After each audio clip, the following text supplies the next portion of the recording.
Welcome to Story Planet, where we bring you relaxing and peaceful tales to help you unwind. Tonight's story is The Treasure Hunt. So, settle in, get cozy, and let yourself be carried away into a world of courage, discovery, and timeless adventure. Now let's begin. It began on a day like any other in Cottonwood Creek. The villagers went about their simple routines, tending to crops, fishing in the gentle creek, or sitting beneath the great cottonwood tree to escape the midday sun. Sam, the town's beloved storyteller, was among them, his notebook tucked under his arm as he walked toward the shade of the tree. But this day was far from ordinary. "Sam!" cried a young boy named Oliver, racing across the grass with something clutched in his hands. "You've got to see this." The villagers turned their attention to the boy as he skidded to a halt before Sam, his face flushed with excitement. In his small hands was a rolled-up parchment, its edges yellowed with age. The boy's mother, a kind woman named Lydia, followed close behind. "We found it in the attic," she explained, "tucked inside an old chest that belonged to my grandfather." Sam took the parchment carefully, unrolling it with a storyteller's reverence. The villagers pressed closer, their curiosity piqued as Sam's eyes widened. "This," he said, his voice brimming with awe, "is no ordinary map. It's a treasure map." Gasps rippled through the crowd, and Oliver's eyes shone with pride. "A real treasure?" he asked, his voice filled with wonder. "Do you think it's still out there?" Sam studied the map, his fingers tracing the faded ink and intricate drawings. "It's a possibility," he said. "The symbols here suggest it leads to something ancient and valuable, something hidden beyond the landscapes we know." The map was unlike anything the villagers had ever seen. It depicted mountains that reached the heavens, deserts that shimmered with gold, forests so dense they seemed alive, and an ocean marked with mysterious symbols. At the map's center were the words, "The Golden Horde." "What's the Golden Horde?" asked Lydia, her voice hushed. Sam closed his notebook and met the villagers' eager gazes. "A legend," he said. "It's said to be a hidden cache of gold buried deep within an unreachable area, guarded by nature's challenges and time's secrets. The treasure can only be found through trust, perseverance, and teamwork. If it exists, it could bring great fortune, not just to an individual, but to an entire village. It's said that those who claim it with pure intent can transform the lives of their people." The villagers murmured amongst themselves, excitement buzzing through the crowd. "We should find it," Oliver said, his small hands clenched into fists. "We should bring it back," Sam chuckled, ruffling the boy's hair. "A treasure hunt, is it?" "Well, it's not a task to take lightly. Such journeys are filled with challenges, and they demand more than just a map. They require heart, courage, and teamwork." From the back of the crowd, a voice spoke up. "Then let's gather a team," said Thomas, the village blacksmith, his broad shoulders and steady demeanor exuding confidence. "If this treasure is as special as you say, we owe it to ourselves to try." Sam nodded thoughtfully. "It will be no easy journey," he said. "The map shows us the way, but the challenges will test us. Mountains as high as the clouds, deserts as vast as the sea. Each step will demand our strength and unity. But if we are willing, this treasure could change everything."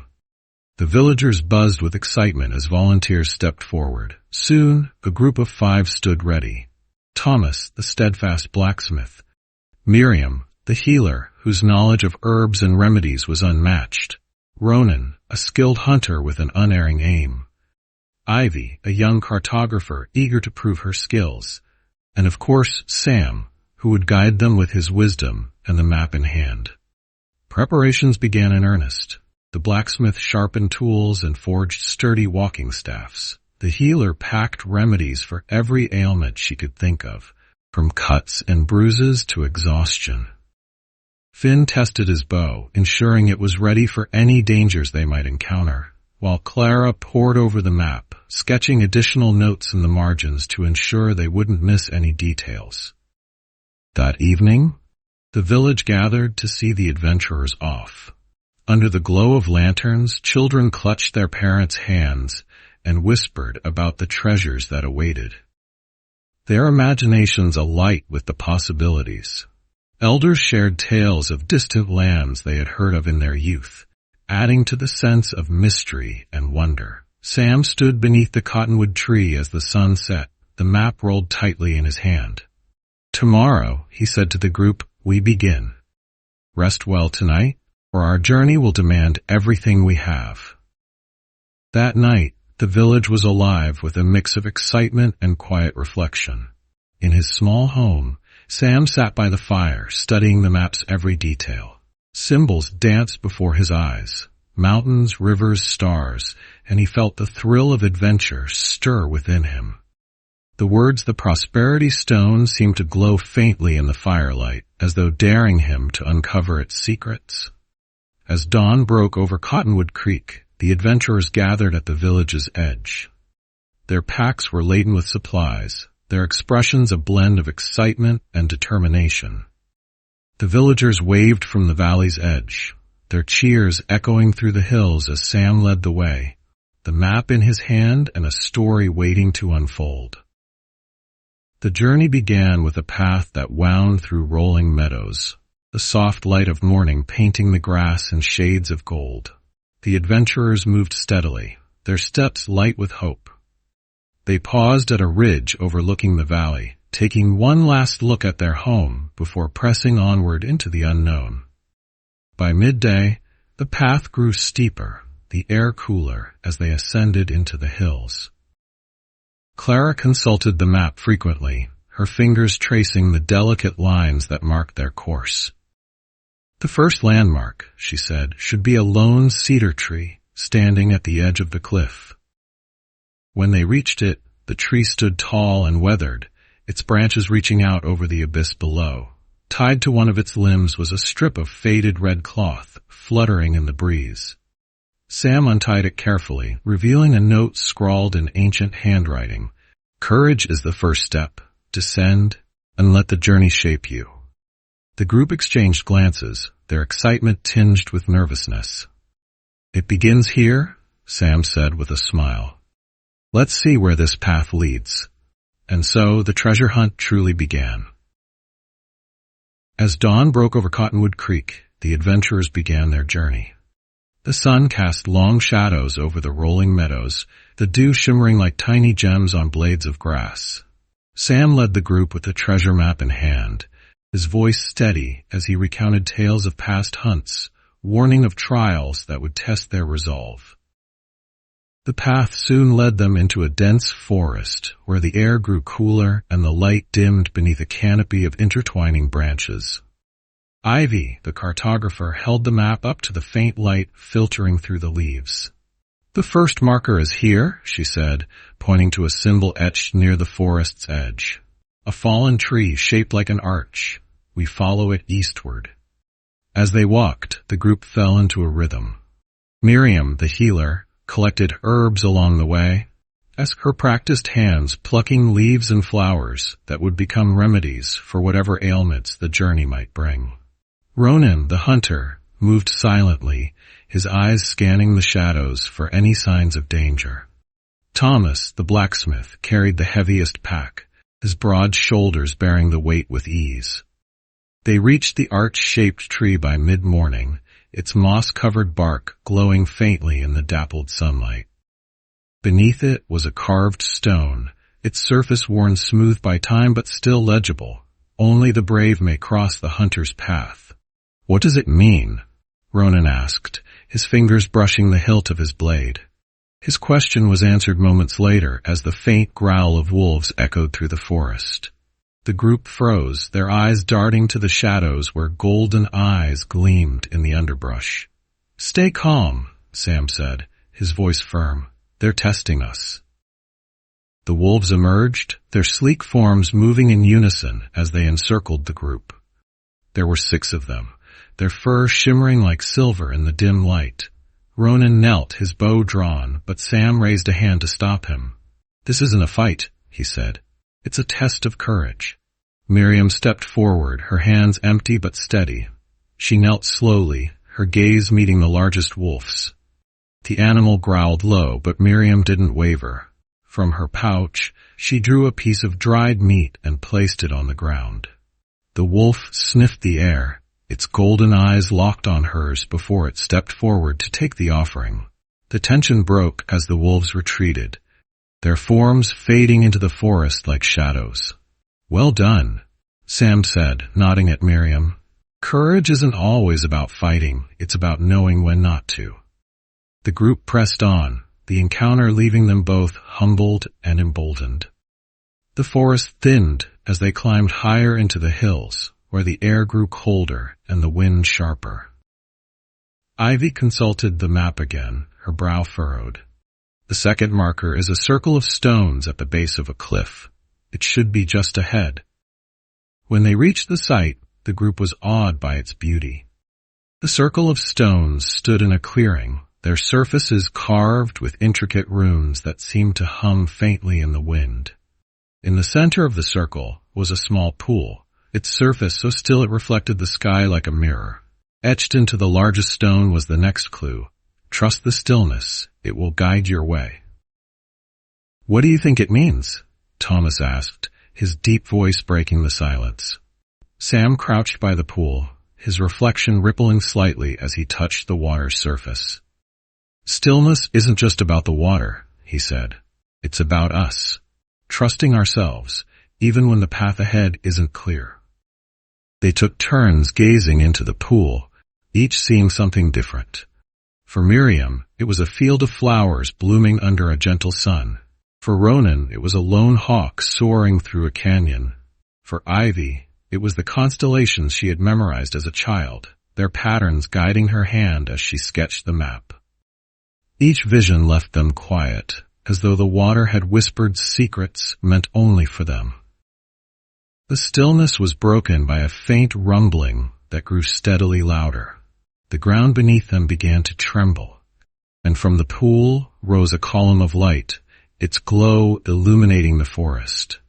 When the light faded, the pool was gone, replaced by a staircase spiraling downward into the earth. Without hesitation, the group descended, their torches casting flickering shadows on the walls of the passage. The air grew cooler, carrying the scent of damp stone and earth.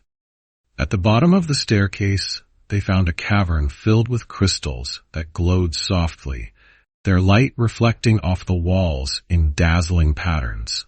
In the center of the cavern was a pedestal, and on it rested an ancient key, its surface etched with the same runes as the stones above.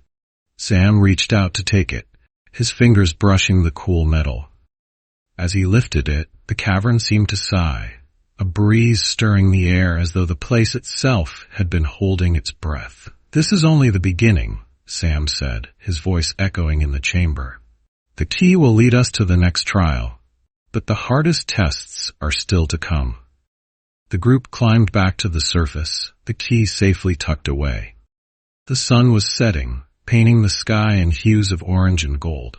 They made camp near the stone circle, the fire's warmth a welcome comfort after the day's trials.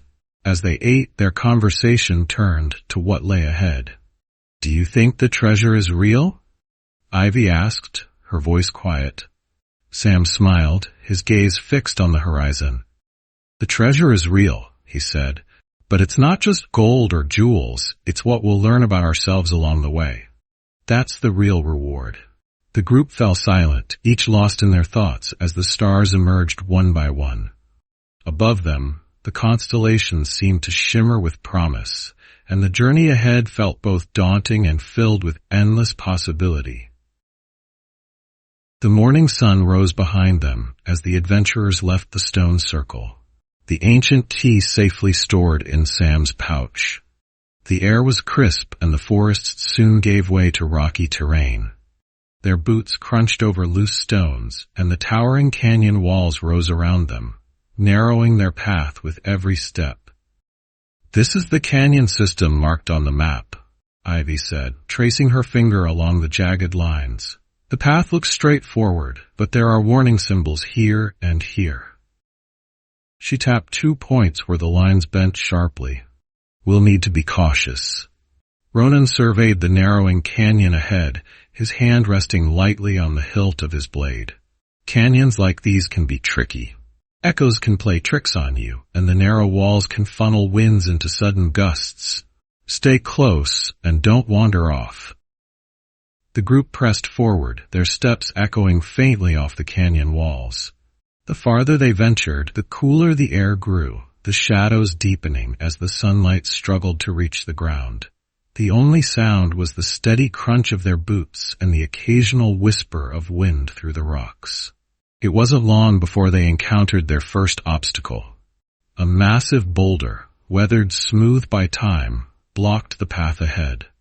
Thomas inspected it, his hands running over its surface. It's too tall to climb easily, he said, and too heavy to move. There must be another way. Sam examined the walls on either side. The map doesn't show a detour, he said, but look there. He pointed to a narrow crevice in the canyon wall, just wide enough for a person to squeeze through. That could lead around it. The crevice was tight, the walls pressing close as they edged their way through. Miriam, carrying a lantern, led the way, her steady hands illuminating the jagged stone around them. The passage twisted and turned, the air growing colder and more stagnant with every step. Finally, it opened into a wider path, the boulder now behind them. Good eye, Sam, Thomas said, clapping him on the shoulder. But I have a feeling that was just the start. They continued through the canyon, the terrain growing more uneven. Strange carvings began to appear on the walls, symbols etched into the rock, their meanings unclear. Ivy paused to study them, her notebook in hand. These carvings, she said, they're warnings. Beware the shifting ground. As if on cue, the ground beneath them trembled. The group froze, their breaths held as the faint rumbling grew louder. Rocks began to shift, and a low grinding sound echoed through the canyon. Move! Sam shouted, and they scrambled forward as the ground buckled and cracked behind them.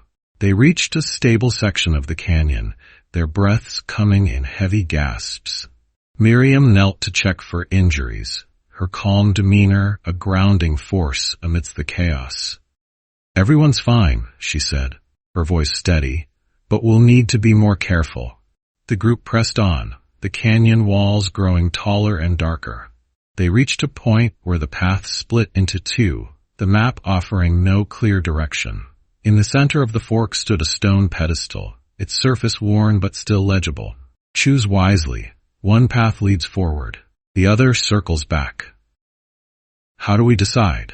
Ronan asked, scanning both paths. They looked identical, each vanishing into shadow.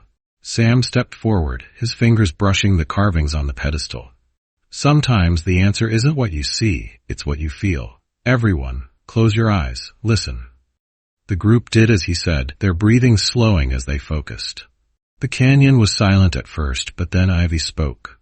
I hear water, she said, her voice quiet, faint, but it's there. I hear it too, Miriam added, nodding. To the left. They opened their eyes and exchanged glances. Trusting their instincts, they took the left path, the sound of water growing louder with each step. The canyon opened into a small clearing where a trickling stream cut through the rocks. At its center stood a stone basin filled with clear water, a golden cup resting on its edge. Etched into the basin was their next clue. Drink, and the path will reveal itself. Miriam stepped forward first, her hands steady as she lifted the cup and filled it with water. She drank deeply, her eyes widening as the water seemed to shimmer. It's not just water, she said, her voice filled with wonder. It's showing me the next step, a narrow bridge, high above the canyon. One by one, the group drank, each seeing the same vision of the bridge. Strengthened by the experience, they followed the stream until it led to the base of a sheer cliff. Above them, the narrow bridge stretched across the canyon, barely wide enough for a single person. This is it, Ivy said, her voice steady despite the height.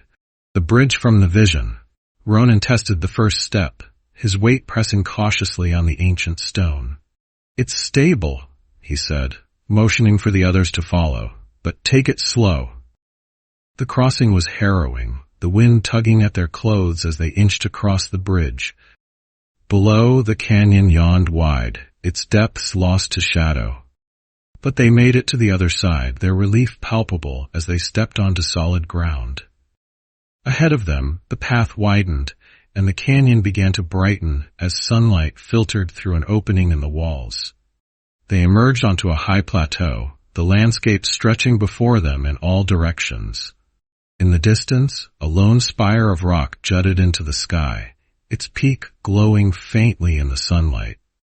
"That's our next destination," Sam said, his voice filled with quiet determination. "The spire holds the next piece of the puzzle." The group made camp on the plateau, their spirits lifted by the progress they had made. As the sun set, painting the sky in hues of orange and gold, they sat around the fire, their thoughts on the challenges still to come. "We're stronger than we thought," Miriam said, her gaze fixed on the distant spire. "This journey, it's showing us what we're capable of." Sam nodded, a smile tugging at his lips. "The treasure isn't just gold or riches, it's what we learn about ourselves along the way." As the stars emerged, the group settled into a quiet peace, the plateau's vastness a reminder of how far they had come and how far they had yet to go. As the first rays of dawn painted the sky, the adventurers stirred from their camp on the plateau. The spire loomed in the distance, its jagged peak glowing faintly in the morning light, like a beacon drawing them forward. They packed their supplies in silence, their minds focused on the challenges that awaited. "This is where the map grows vague," Ivy said, her eyes scanning the parchment. "It shows the spire as the next marker, but the path isn't clear. We'll have to rely on what we find there." Sam nodded, the ancient key hanging from his belt. "The key must fit something within the spire," he said. "It's up to us to figure out what." The descent from the plateau into the valley was treacherous. Loose rocks skittered beneath their boots, and the occasional sharp gust of wind tested their balance. Ronan took the lead, his hunter's instincts guiding them over safer ground, while Miriam brought up the rear, her sharp eyes ensuring no one lagged behind. By midday, they reached the base of the spire, where towering cliffs rose around them, their faces scarred by time and weather. The adventurers paused to take in the sheer size of the rock formation. Symbols, similar to those they had seen in the canyon, were etched into the stone. Ivy moved closer, her fingers tracing the ancient carvings. "These markings," she said, "are directions. They guide us to an entrance, but they're not straightforward." "What do you mean?" Thomas asked, his deep voice rumbling with curiosity. "They're like a puzzle," Ivy replied, pulling out her notebook. "Some symbols repeat, while others point to specific alignments. It's like they're telling a story about the spire itself." The group split up to search for clues. Ronan scanned the cliffs for any sign of movement, while Miriam examined the plants growing near the base, searching for anything unusual. Sam and Ivy focused on the carvings, piecing together the pattern they formed. "Here," Ivy called out after an hour. She pointed to a section of the cliff where the carvings formed a spiral leading to a small crevice, barely visible behind a cluster of vines. The group gathered around as Ronan carefully pushed the vines aside, revealing a narrow entrance. The passage within was dark and damp, the air thick with the scent of earth and moss. Sam lit a lantern, the flickering light casting long shadows on the rough walls.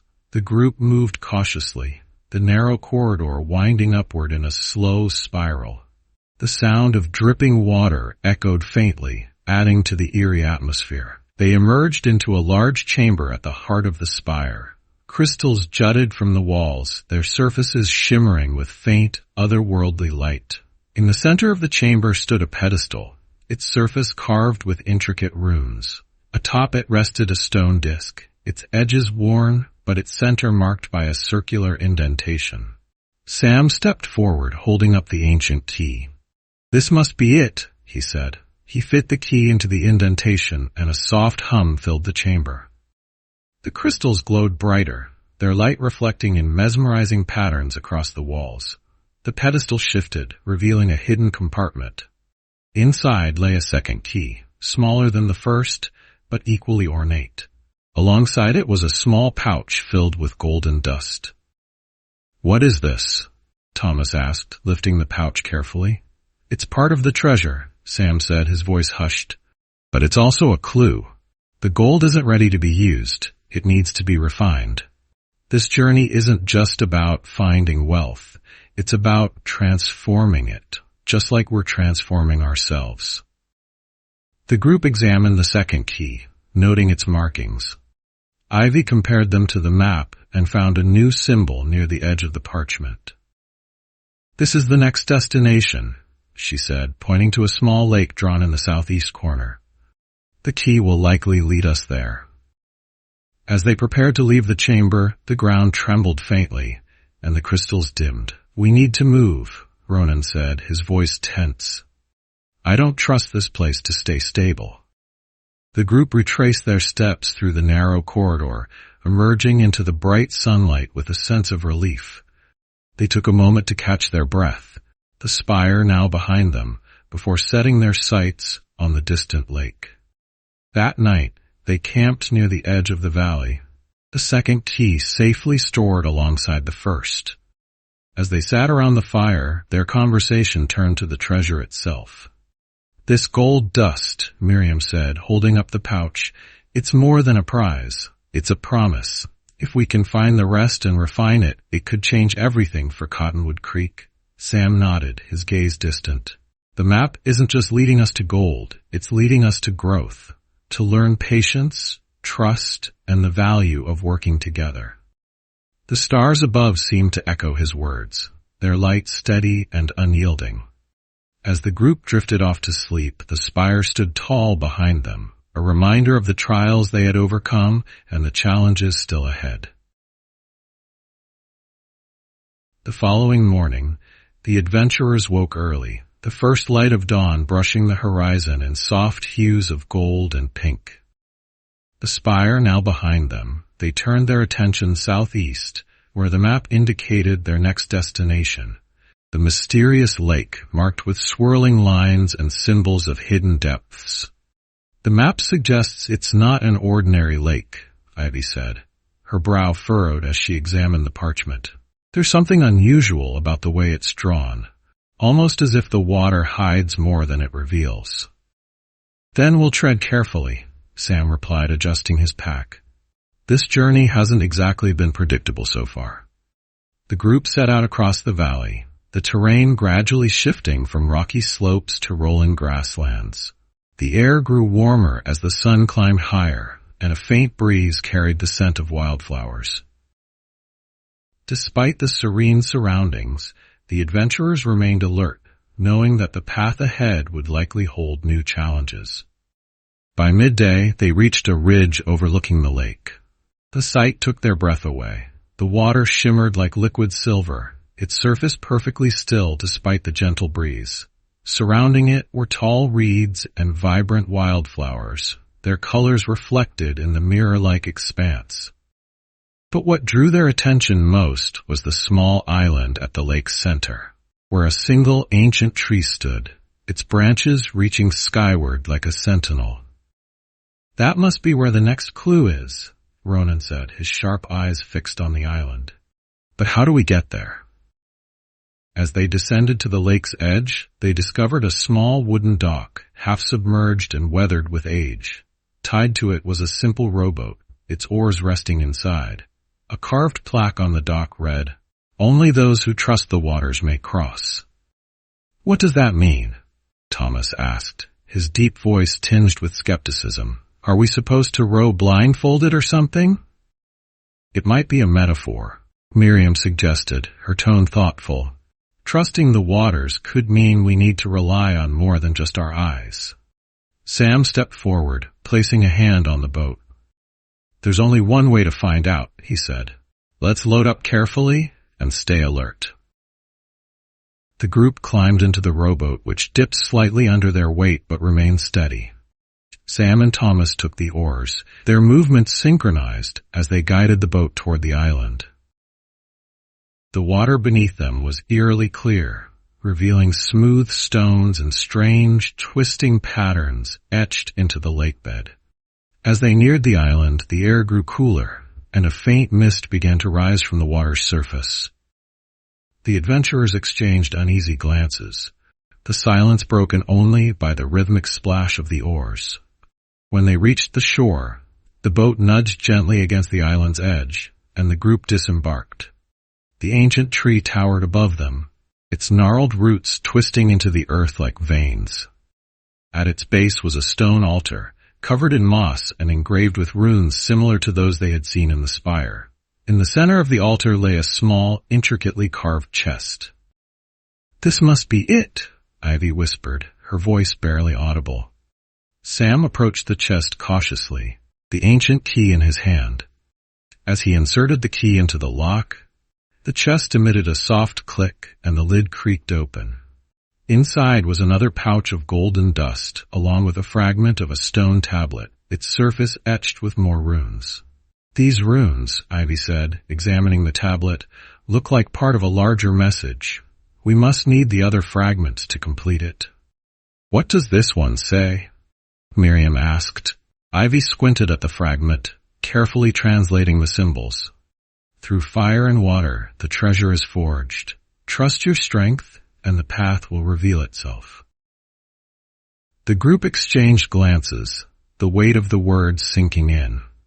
The challenges they had faced so far were only the beginning. The treasure they sought was not merely about gold. It was about transformation and unity, both for themselves and for the village they hoped to help.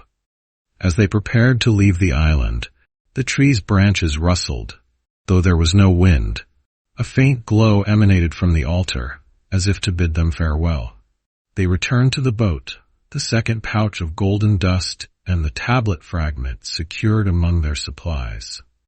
The journey back across the lake was quiet, the adventurers lost in thought. The water's surface reflected their somber expressions, as if mirroring the gravity of their quest. When they reached the shore, Sam turned to the group. "We've come far, but there's still more to uncover. This tablet is a key to understanding the treasure's true nature. We need to press on." They set up camp near the lake, the firelight flickering against the darkening sky. Over their meal, they discussed the next step.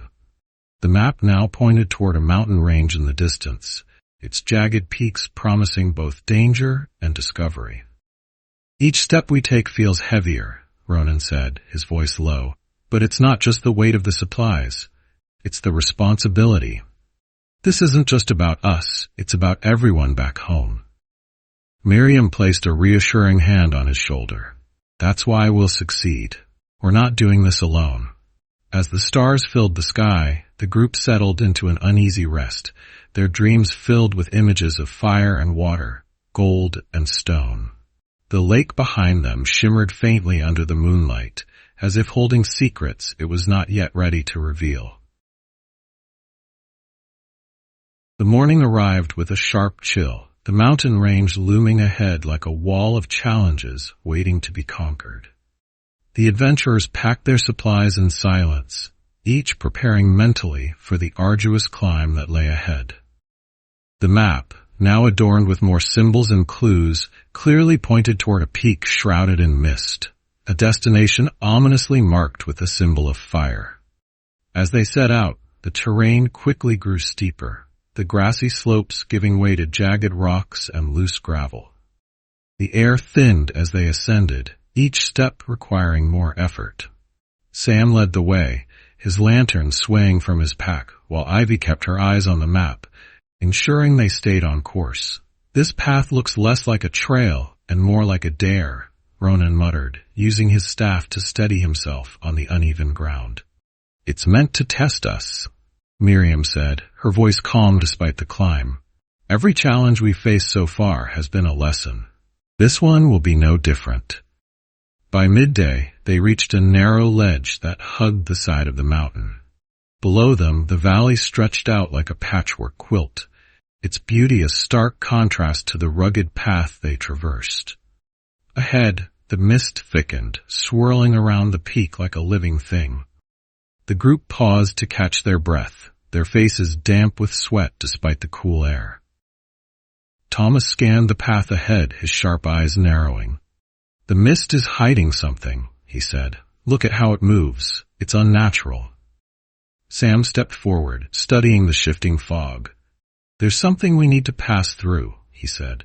"The map shows fire, not mist. Whatever's ahead, we'll face it together." They continued, the mist swallowing them as they climbed higher. The air grew warmer, carrying the faint scent of sulfur. As they emerged from the fog, they found themselves standing before a massive stone gate, its surface engraved with runes glowing faintly red. At its center was a circular depression, the exact size of the key they carried. "This must be it," Sam said, retrieving the key from his pouch. As he placed it into the depression, the runes flared brightly and the gate groaned as it swung open. Beyond it lay a cavern illuminated by an eerie flickering light. The adventurers entered cautiously, their footsteps echoing on the stone floor. The source of the light became clear as they moved deeper into the cavern. Pools of molten lava bubbled and hissed, their glow casting long shadows on the walls. In the center of the chamber stood a towering brazier, its flames reaching upward as if alive.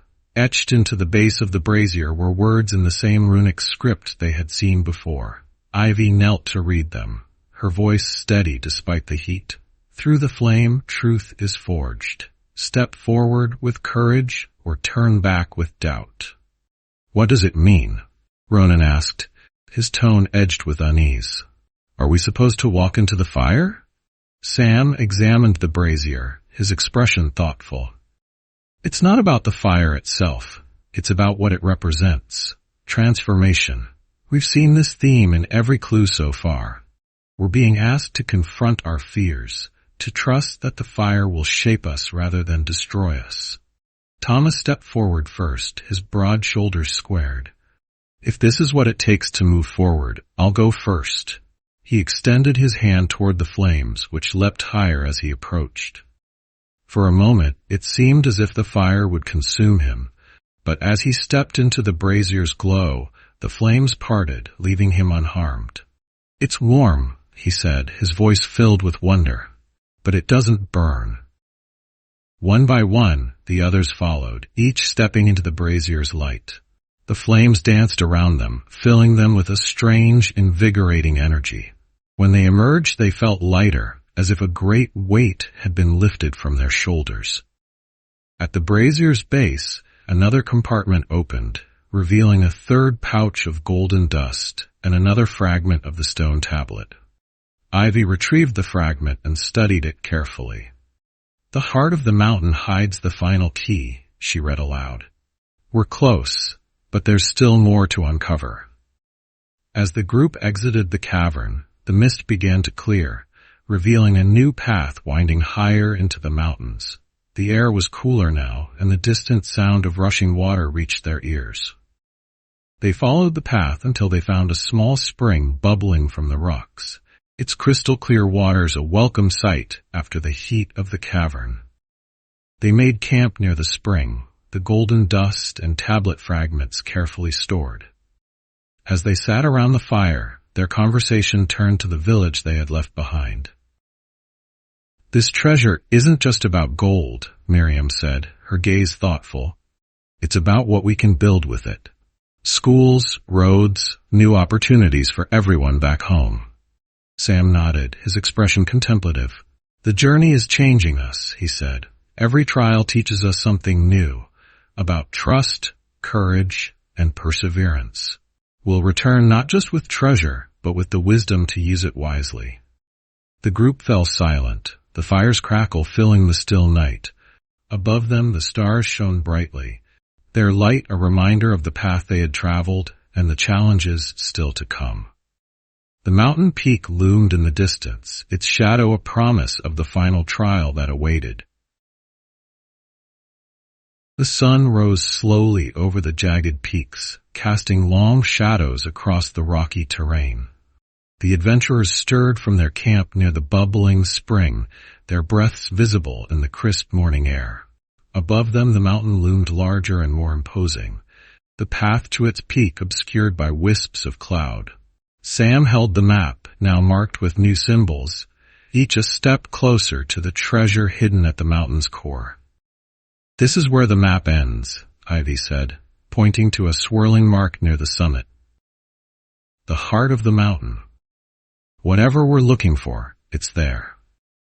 They gathered their supplies and began the climb, the terrain growing steeper and more treacherous with every step.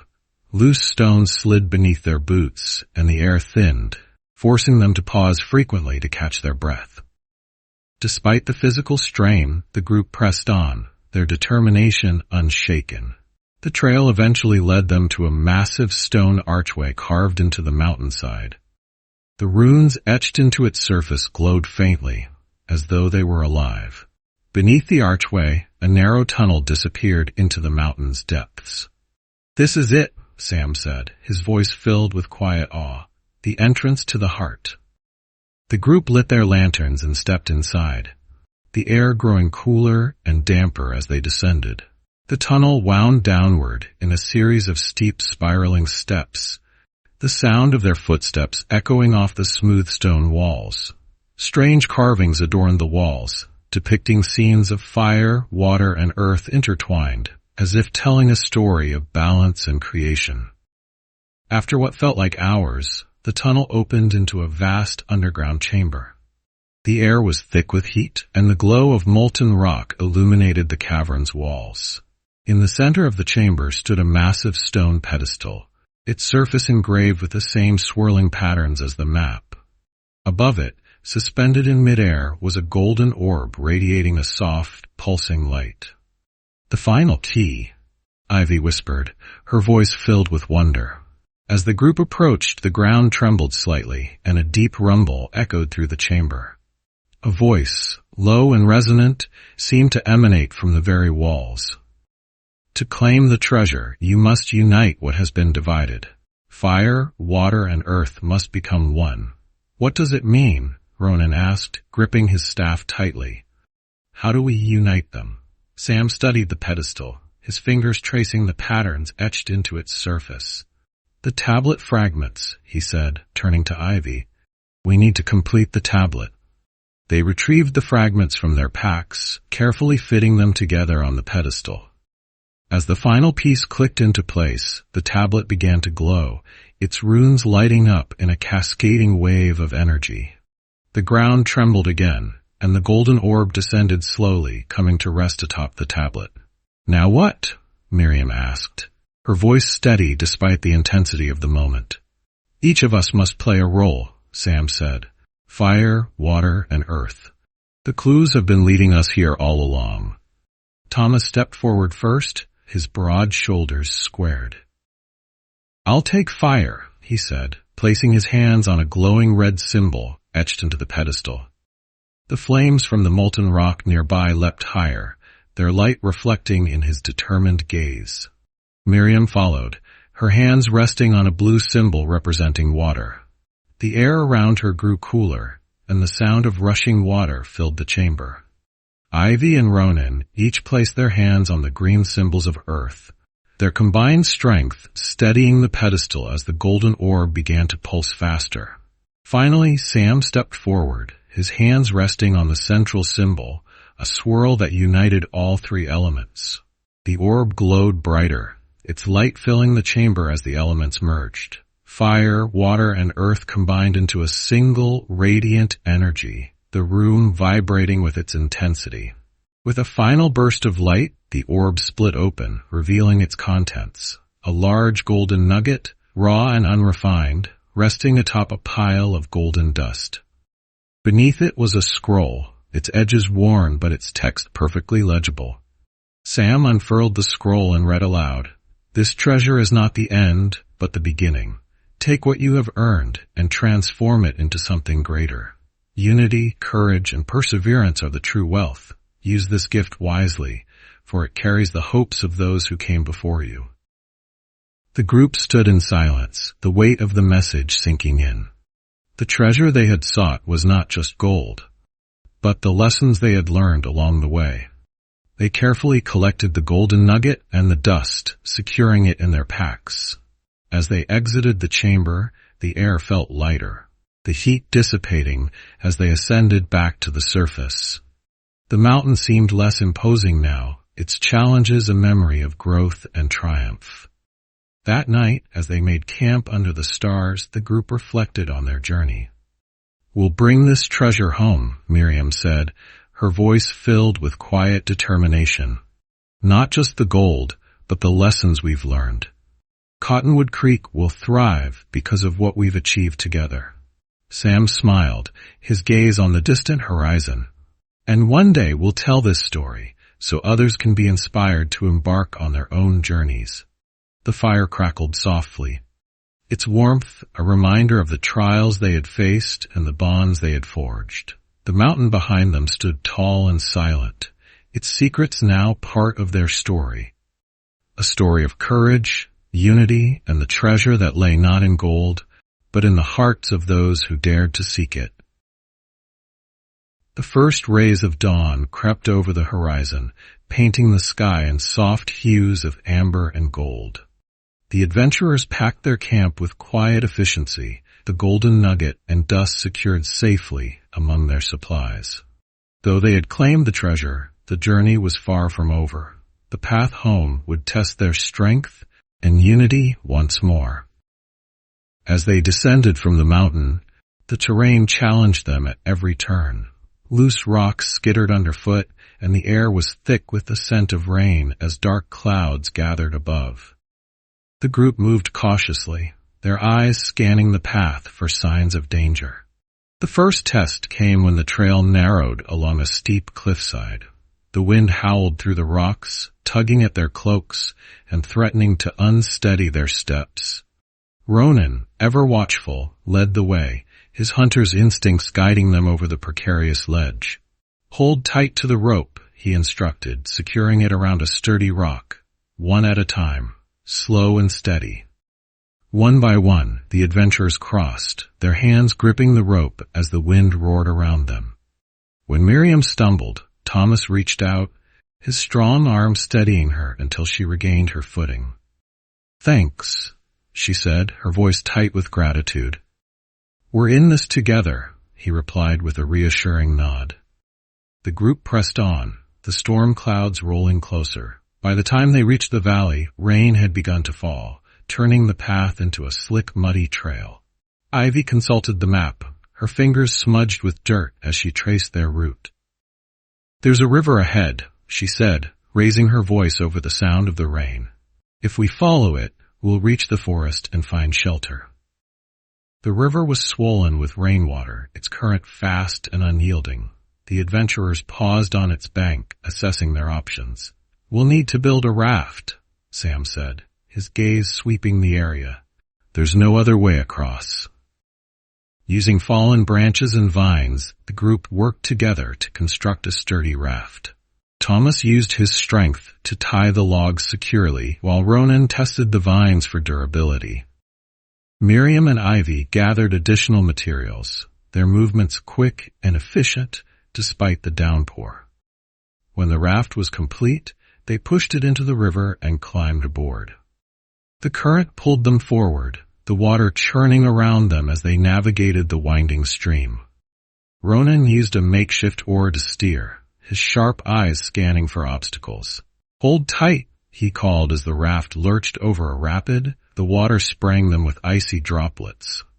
The group clung to the raft as it bumped and swayed, their teamwork keeping them steady. When they finally reached calmer waters, a collective sigh of relief rippled through them.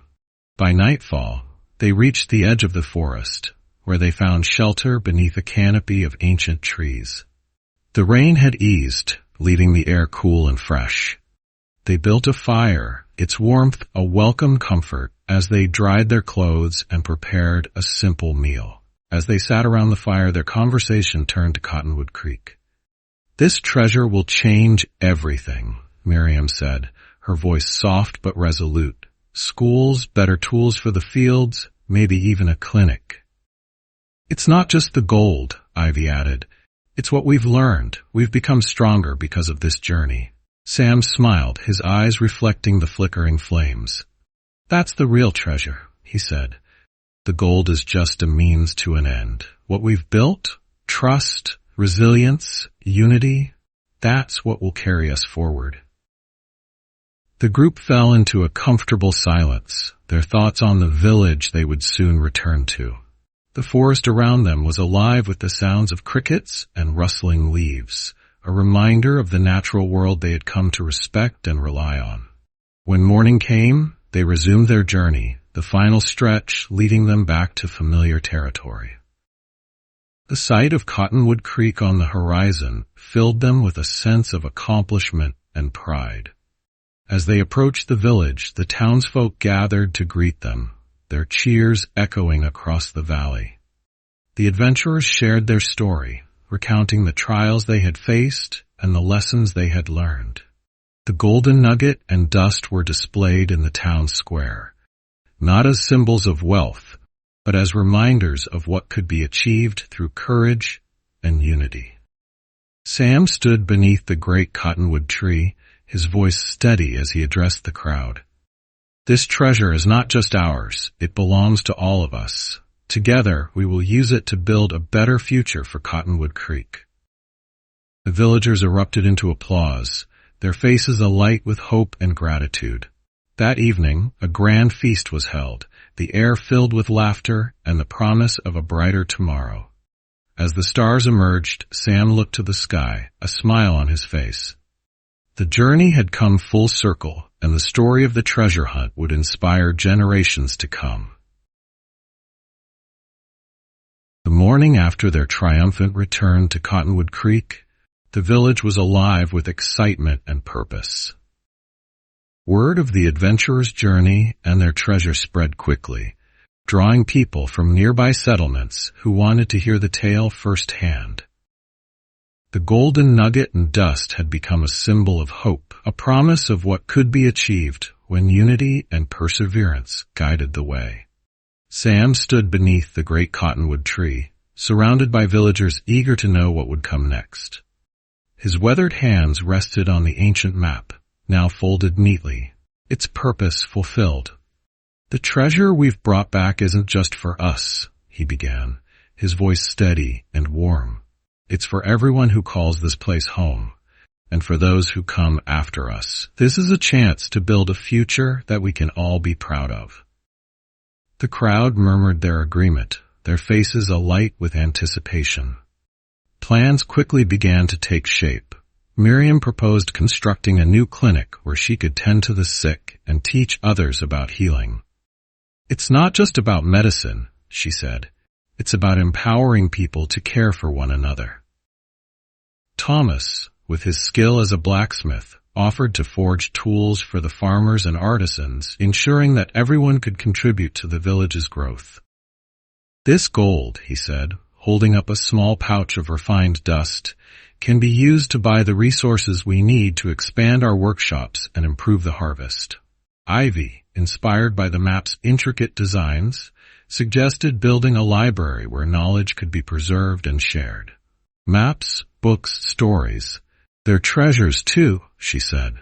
They'll guide us as much as any compass. The villagers worked together to turn these ideas into reality. The old town square became a bustling hub of activity, with people of all ages pitching in. Some cleared land for new buildings, while others crafted furniture, painted walls, or cooked meals to keep the workers fed. The energy was infectious, and laughter filled the air as neighbors shared stories and dreams. Sam watched it all with quiet pride, his heart swelling at the sight of the community he had long cherished coming together. He spent his days under the cottonwood tree, where he continued to tell stories that inspired and entertained. Children gathered at his feet, their eyes wide with wonder as he wove tales of courage and adventure, always reminding them of the journey that had brought the treasure home.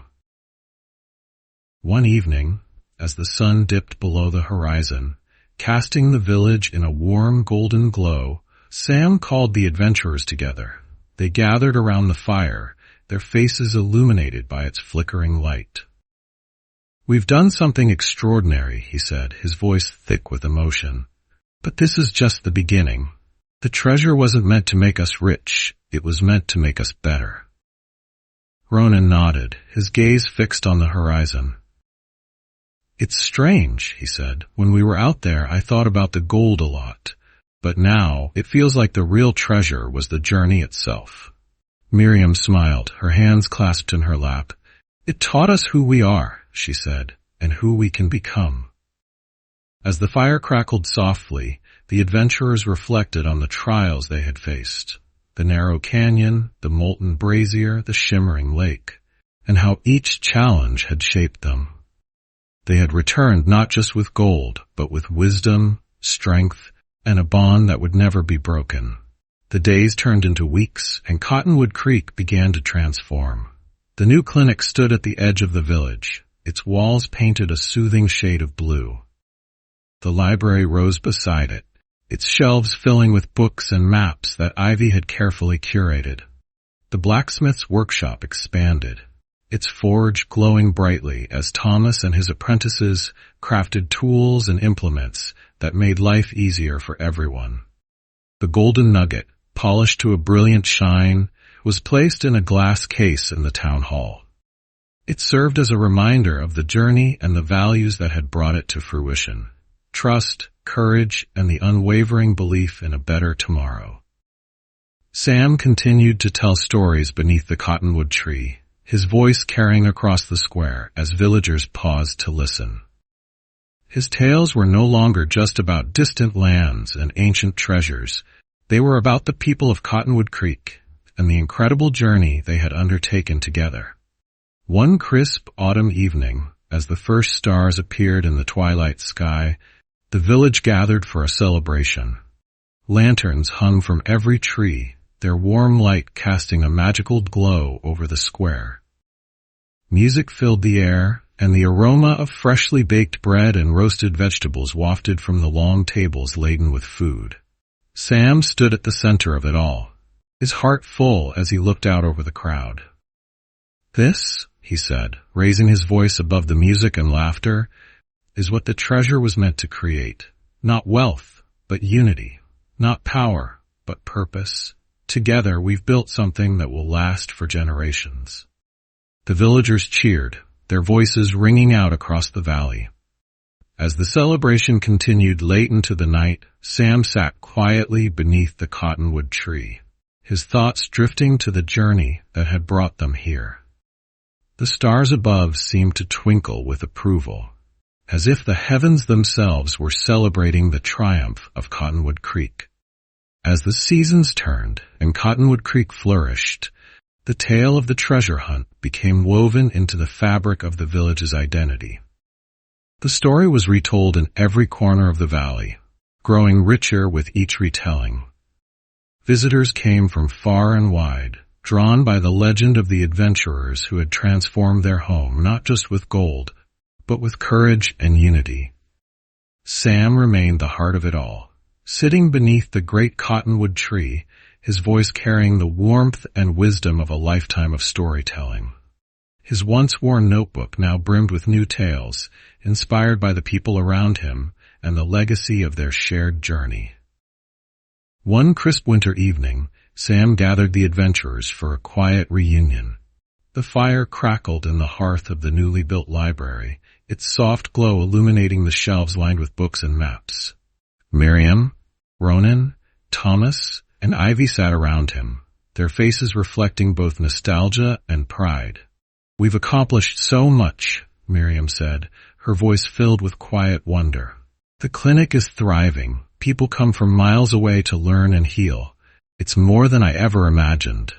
"The workshop is busier than ever," Thomas added with a chuckle. "I've got a new apprentice who can hammer faster than I can keep up.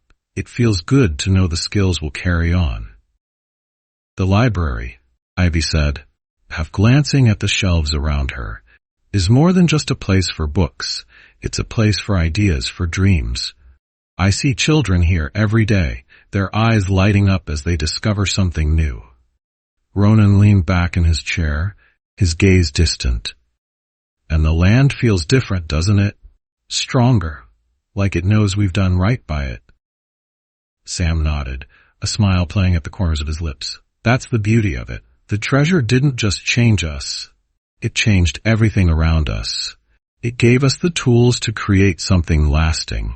The group sat in companionable silence for a moment, the warmth of their shared memories filling the room.